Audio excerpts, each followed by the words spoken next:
talk about doubt. That's what apologist Mike Licona wants to do, so we'd be happy to oblige him. Why do people doubt? Why do theists doubt? What excuses for doubt is Mike going to make up? These are all questions that will be answered coming up, so let's get to it.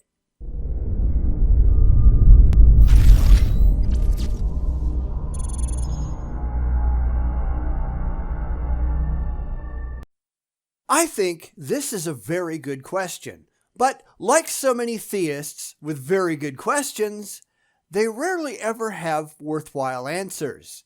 This is because they are not thinking rationally. They are trying to appeal to an audience of people who aren't using their brains.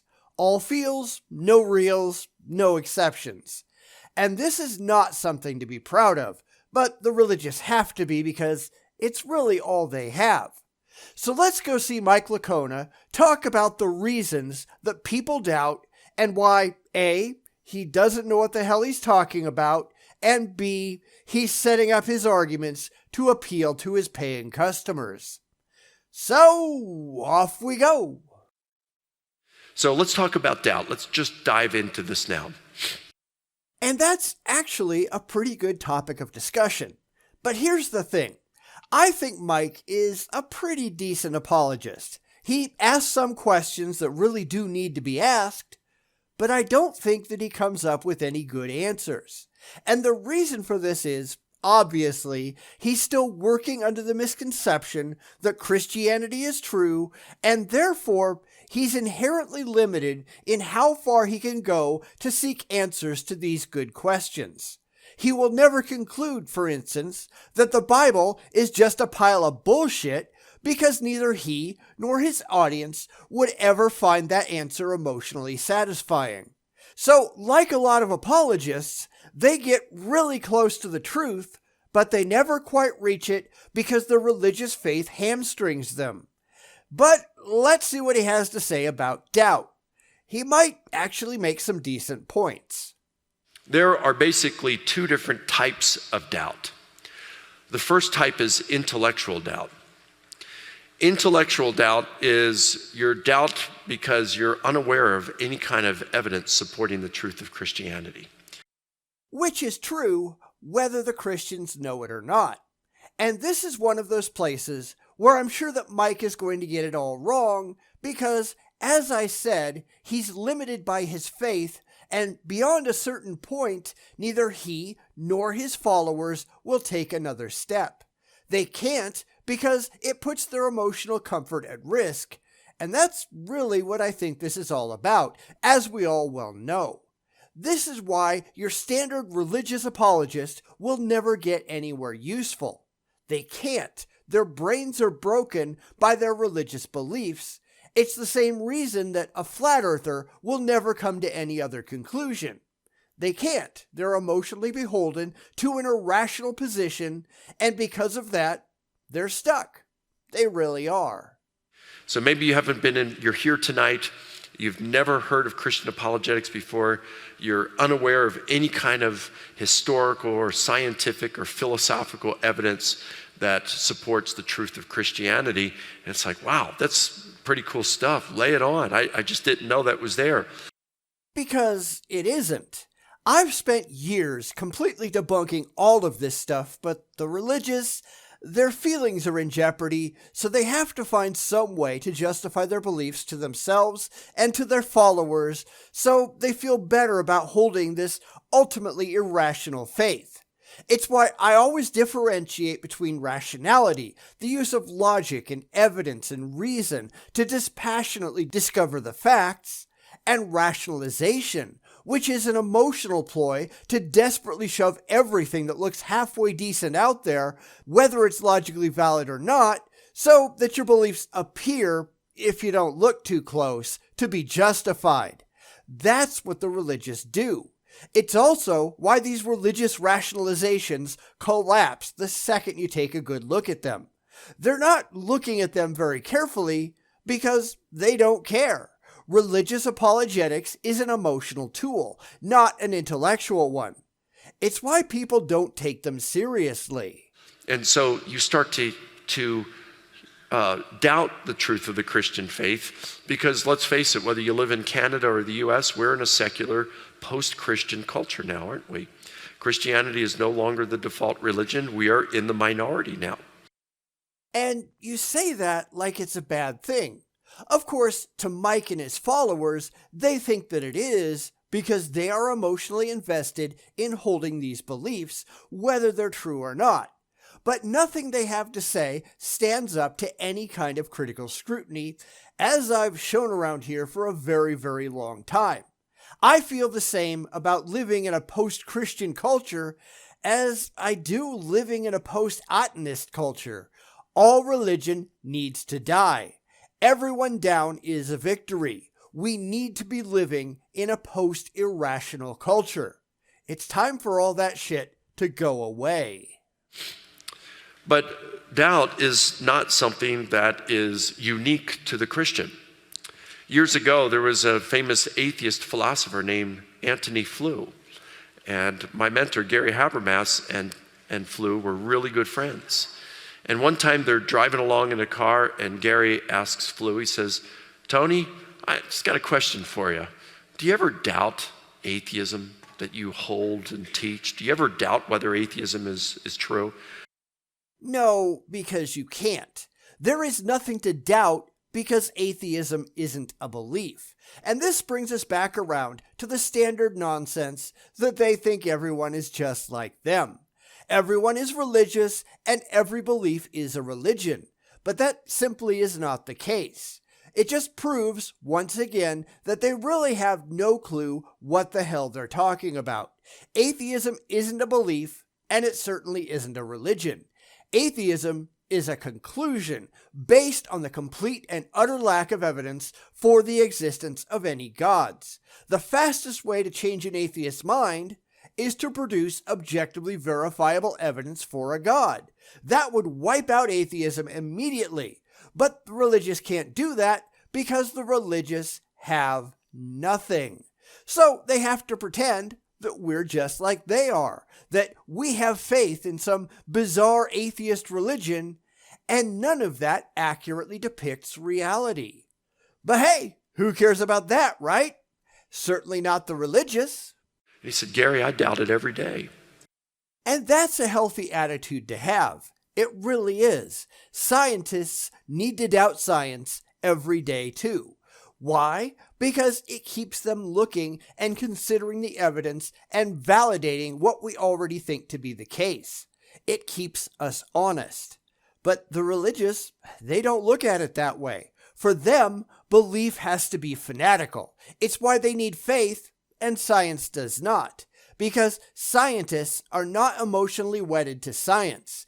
They accept it based on the strength of the evidence, not the fidelity of their feelings. It isn't about emotion, it's about evidence, and I don't think the religious can really understand how that works, which is kind of pathetic, isn't it?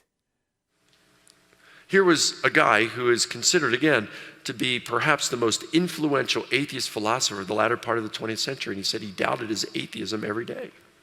Toward the end of his life, around 2003, he abandoned his atheism, and he didn't become a Christian, but he said the evidence was too strong not to believe in God. Yeah, except that's not really what happened. Flew became a vague deist at best. Even Mike here admits that he never turned to Christianity or any other religion for that matter. Flew very specifically wrote that his God was the Aristotelian God, and he had no interest in any organized religion, including Christianity and Islam. You also have to remember that this so-called conversion happened at the end of his life, in Flew's case when he was 81. So here's an old man at the end of his life considering his own mortality, saying that maybe there's something out there. That's really not that impressive, sorry. But the religious have to cling on to whatever they can because there really is very little to cling on to. This is making a mountain out of a pathetically small molehill in the extreme. Honestly, who cares? So he left atheism and he believed God exists and that's how he died. Not really. That's a vast overstatement of the facts, and if you notice, Mike is pretending that Flew believed in his God, not a God, not some vague concept of divinity, as was actually the case, but his God. We see this all the time. This is what happens when you name your deity after the generic term. Anyone who mentions the generic term, well, they're on the Christian side by default, unless it's someone they don't really want to associate with, then it's not their God, it's something else. The kind of dishonesty that goes on in religious apologetics is absurd, isn't it? But he doubted atheism. C.S. Lewis, he became a Christian, and one time he was on an interview, I think it was on the BBC, and they asked him, they said, "Do you ever doubt whether Christianity is true?" And he said, "Sure. There are days when I think about it and I think maybe atheism seems more plausible than Christianity." Because it is. But that assumes that you're thinking about it rationally, which, unfortunately, we all know that the religious are not. But again, this is really a complete misunderstanding of atheism, and that's hardly a surprise because everyone needs to be just like the religious, right? Except we're not. This isn't two sides of a coin. It isn't belief in Christianity or belief in atheism. It's Christians, or other religions for that matter, and people who say, "Well, I've looked at your beliefs, and I don't believe you. I don't believe that what you're saying stands up to critical scrutiny, and therefore I will not adopt your blind faith."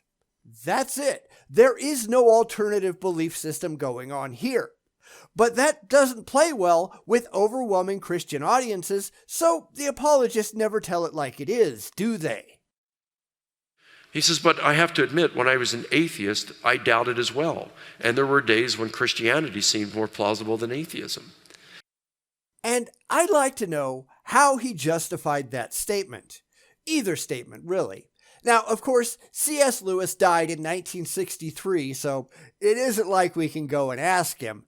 But rationally speaking, I don't see how you can get from one position to the other intellectually, and I'm sure he didn't. It was all feelings, no facts. All emotions and no evidence. It's just having an internal reaction and not laying out the facts to examine critically. It's why the flat earthers and the anti-vaxxers exist, if you notice. They have no facts and they aren't concerned. All they have are their feelings, and that's all they want. And I'm not sure why this impresses anyone. So my point is, it's not just Christians who doubt. People who are atheists doubt as well. People of other worldviews doubt as well.